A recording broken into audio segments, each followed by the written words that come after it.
Umeyasikia maneno yao, umeyasikia maneno yao. Eti wanasema hivi nilivyo sio hadhi yako. Eti wanasema kukupata wewe mimi sio hadhi yako. Eti wanasema mimi nilivyo elimu yangu ndogo. Maneno yao, umeyasikia maneno yao. Eti wanasema mimi sifanani kwa na nyumba hiyo.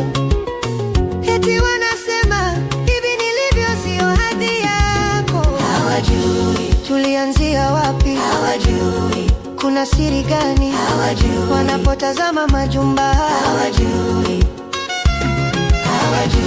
jango langu kwako, hawajui hawapokutazama unavyopendeza, hawajui hekima yangu kwako, hawajui ushauri wangu umekufikisha hapo.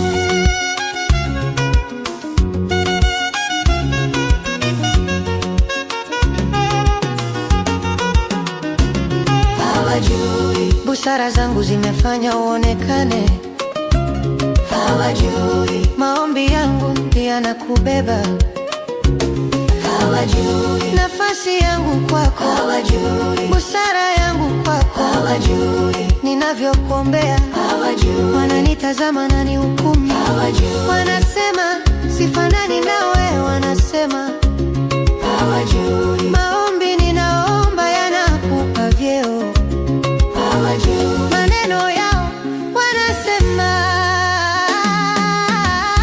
kicheko changu ninavyokuchekea ni faraja kwako, ila wanasema hawajui, wanasema maneno mazuri ninapotamka ukienda kazini. Ndiyo maana cheo kinapanda, ndiyo maana ofisini unaheshimika, ndiyo maana unapata nafasi nzuri, ndiyo maana biashara zinakwenda, ndiyo maana. Ushauri wangu kwa wanandoa wote siku zote, ushauri wangu kwa wanaume wote siku zote, neno hili lisikose kinywani mwenu, neno hili lisikose kinywani mwenu, neno hili. Mabinti za wengi wamefanya mema, ila huyu mke wangu amewazidi wote.